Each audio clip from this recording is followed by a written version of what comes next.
little bit about that? I think they're very different issues, and I appreciate you seeing the nuance between the issues. That having a weapon on campus is very different than the threats that we're seeing. Now, there are some actions that may be similar in terms of how you handle them, but we have had 3 weapons on campus this year, and that's a high number. Any weapon on campus is one too many. And so we are looking at procedures and having conversations. We have an executive session set with our board in September to discuss some ongoing considerations that we have. I often get asked, like, what is the step that you're going to take? We're consistently looking at our procedures and our safety protocols and already have things in place that are moving forward. I think the question in September is, do we expedite some of those efforts on a time frame that maybe we were thinking would take a little bit longer? And so the gun incidents are very different, right? And again, one is too many.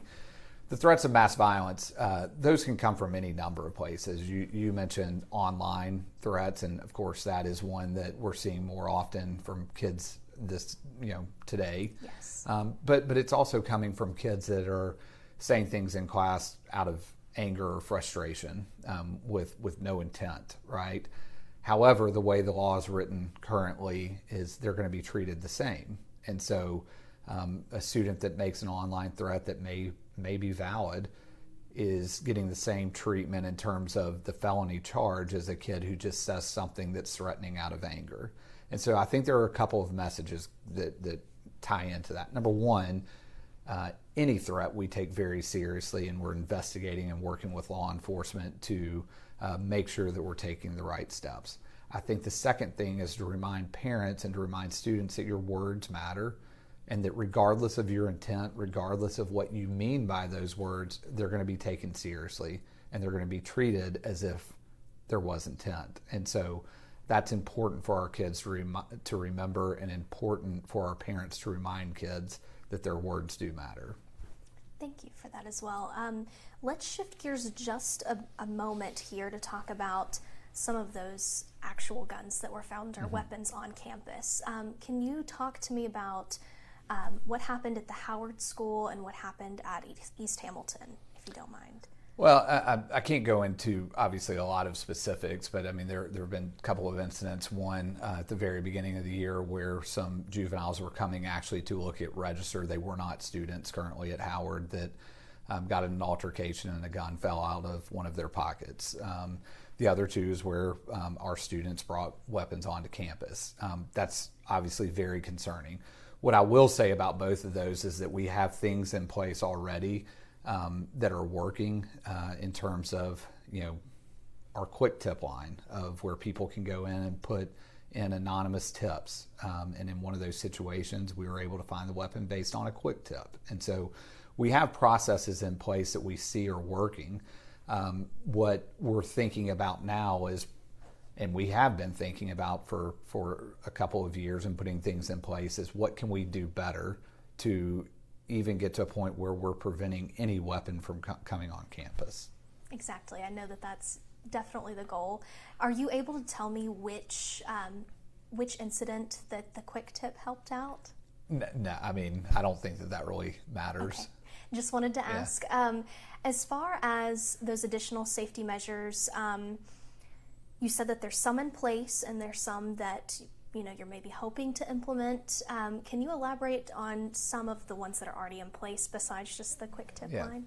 I mean, I can talk about some things that you physically see. We don't typically talk about safety measures publicly for security reasons, right? But everyone in the district can see that over the past 4 years, we've been working to harden our entrances. And so that is a very physical safety measure that you see in place.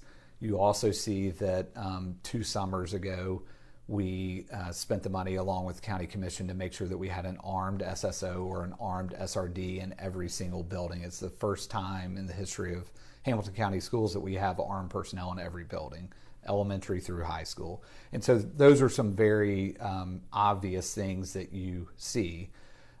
What we think about security is a continuum of things, right? On the front end, we've invested in counselors, behavior specialists, social workers to help kids work through issues that may lead to them making poor decisions, right? And then those things that you see, the hardened entrances, are on the far end. We are consistently reviewing those. And again, the conversation that we will have in September with the board is some of those that we are working on, do we expedite those on a faster timeline than what we were thinking? That makes sense. Okay. Specifically asking about metal detectors, that's been something that some parents have brought up in the past.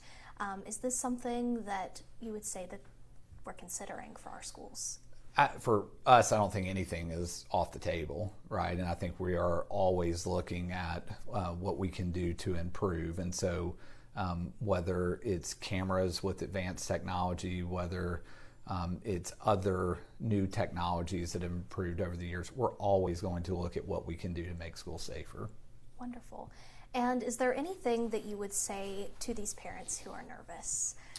Yeah, I understand. Like I tell people all the time, I've received a number of emails over the past week that I've worked diligently to reply to, and the response that I have to most parents is, look, I'm a parent too. I have a parent in this, or I have a daughter in the school system.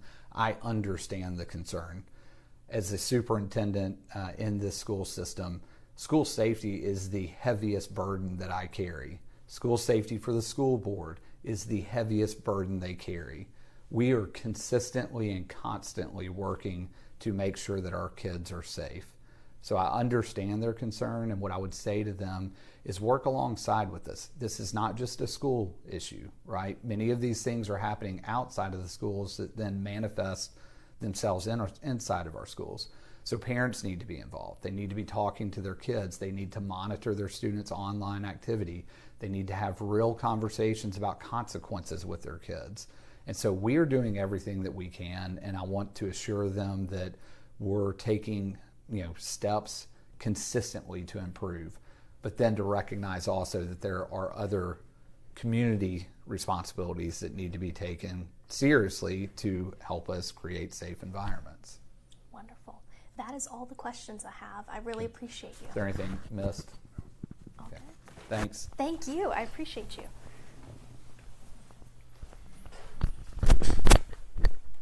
I can take that from you. Thank you very much. Thank you. So nice to meet you nice again. to meet you. Appreciate you. Thank you for your time.